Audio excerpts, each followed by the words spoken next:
Now, after releasing emails that led to DNC chairwoman Debbie Wasserman Schultz stepping down from her controversial role in undermining the Sanders presidential campaign, Julian Assange is now preparing to release more leaked emails, and this time he says they will, quote, provide enough evidence to indict Hillary Clinton.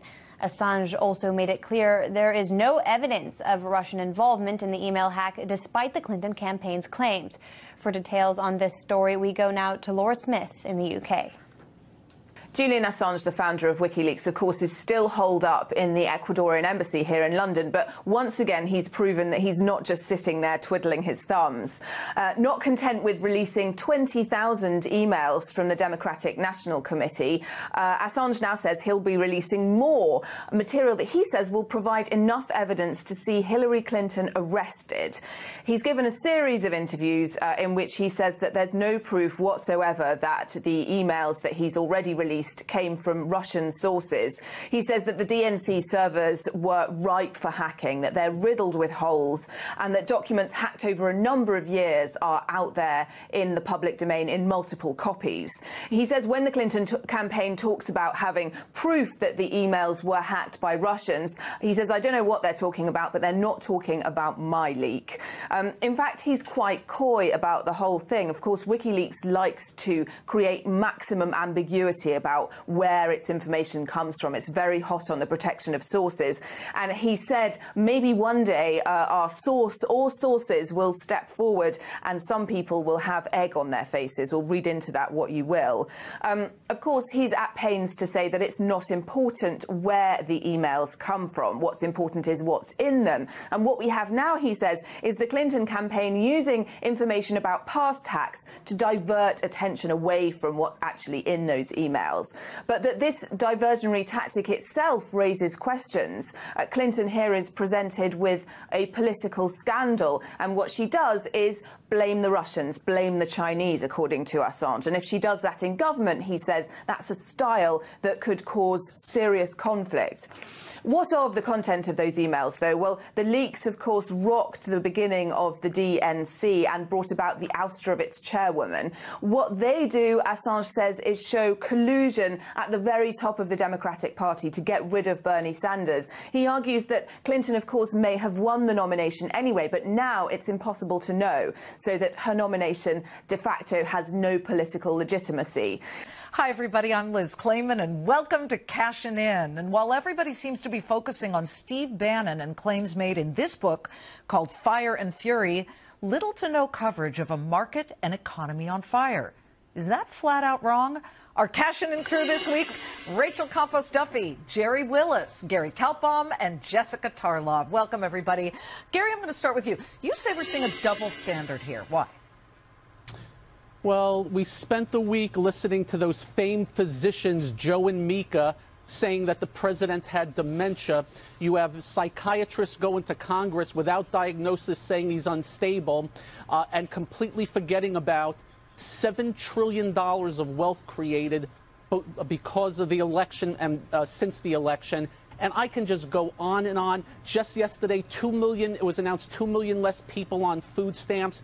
4% unemployment, GDP's in the threes. Because of the tax bill, now 600,000 people having $600 million in bonuses, plus a lot more going on there.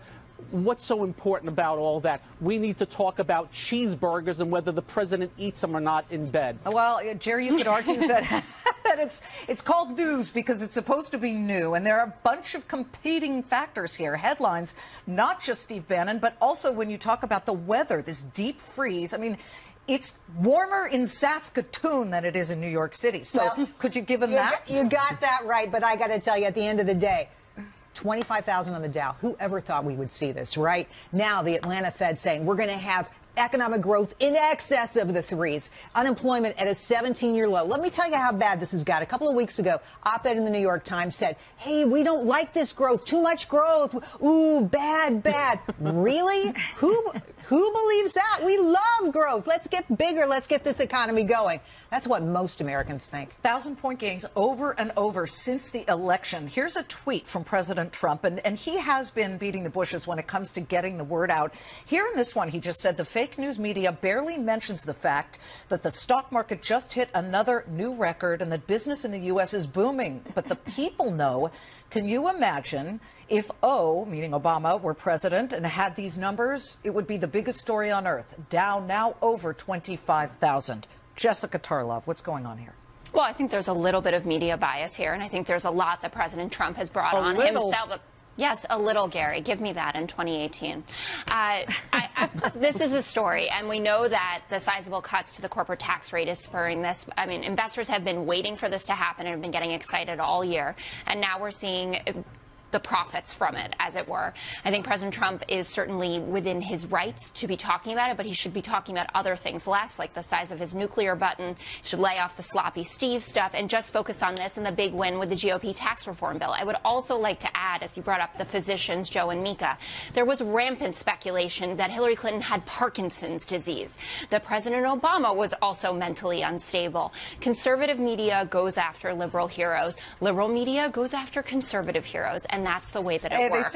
They said the same thing about Ronald Reagan. Oh, he's losing it. George Bush. It's just it's awful, but it goes across the board. The vitriol behind this is unprecedented. The negativity, the level of nastiness. I think. I don't know. Let's talk about the birther movement then. If you want to talk about the level of negativity, I mean that's something that's unprecedented for sure. We're talking about the President of the United States of America, that he wasn't born here and that he's a secret Muslim. When you ask people, though, Rachel, what matters to them most, it most often will top it with the economy and pocketbook issues. This should be splashed across the newspapers. Of course, we at Fox Business on the Business Channel side are making a huge deal of this because can you imagine if we didn't, then we're not telling the real story of what's going on. Look, Barack Obama would have killed for these numbers. I mean, he presided over one of the worst recoveries since the Great Depression. Well, not with the stock market. Let me clarify. The stock market jumped 100% during his term, but go ahead. Exactly, but it's more than the stock market because you talk about what really matters to people. Over 2 million jobs created. Remember, President Trump said he would be the greatest jobs president America's ever seen, and he's delivering on that. Not just that, we're seeing a renaissance in manufacturing jobs that the Democrats said would be gone forever. Remember, they said we had to go to a green economy and invest in Solyndra. Manufacturing's back. 25,000 jobs added in just December, 200,000 overall. And remember, in 2016, we lost 16,000 manufacturing jobs. And one last point that's important. He's breaking another mold in the way we thought. Everybody thought having an African-American president would be great for minorities. Turned out not to be true. Under Barack Obama, minorities fell into poverty. Their unemployment was high. Under Trump, we have record low unemployments, record-breaking, never before seen for Hispanics, it for is a blacks, record today. Mining, logging, all these things that they said were going away have come back. Donald Trump's delivering, and I would be stinking mad if I was him, if I wasn't getting the credit we know would go to Barack Obama if he had Don't these forget numbers. regulations. Don't forget regulations. That's an important Gary, let me jump this. in here. Gary, when the Steve Bannon story jumped out, that is very titillating for nearly every media outlet, whether it's conservative or not. They're treating David Koresh right now like a David Koresh from the alt-right when it comes to Steve Bannon, and that's huge headlines. They're trying to sell papers. Do you buy that argument? Well, look, the corks are popping off the champagne. When I drive and listen, when I turn on the TV and watch, it is 24/7. They are not reporting news. They are prosecuting an administration based on sources said. And with Bannon, I don't know what's going on there. He says one thing, and yesterday he came out and said the president's great, wonderful. I could care less, and I can tell you the 200 million people, most of them, who go to work every day to do better for their families and their children. children and their lives could not care less. They want to know that the administration is setting the conditions for greatness of this country. Less regulations, lower taxes are doing the job right now. And look, I don't know how long it lasts or how far it goes, but $7 trillion in wealth speaks volumes since the election. I am ridiculously surprised about that number myself, and I've watched every market and I have studied every market going back 100 years. Well, when you talk about hockey and you make that analogy, you know that Wayne Gretzky always says, go where the puck is going versus where it actually is at the moment. When we look ahead, Jerry, and you've watched this extraordinarily closely, we do not have a long-term budget right now that has been approved. It's true. We're facing another government shutdown. And where is that discussion? You know, you got to take the bad with the good as well. Well, we've got a long way to go on a lot of really fundamental issues. And my fear is now that we've hit January, that the big, great thing that this administration has done is tax reform. And getting past that and doing more is going to be hard. They want to do infrastructure. They want to do health care. They've got a long list of priorities they want to go after. But it's going to take a lot of work. And when it comes to the budget, you've got to have some Democrats signing on board with you. That's going to be super difficult. I think the road is still uphill. And you better believe that Donald Trump is going to use his bully pulpit Twitter account to get it done. Can I just say one thing? If they don't do anything about the debt and deficits over the next 10 years, there will be a day of reckoning. I can promise you that. We're 21 trillion. We're headed to 30 trillion plus. That is the next thing that has to be addressed. And unfortunately, it will be entitlements. Somebody's got to start it, hopefully soon. Oh, joy. The only way to do that is through growing the economy. And the only way to do that is growing the economy and also reducing spending. So I think Donald Trump and the Republicans have got a good start on that. Where? Yeah, the Republicans are spending just like Democrats. Everyone is spending right now.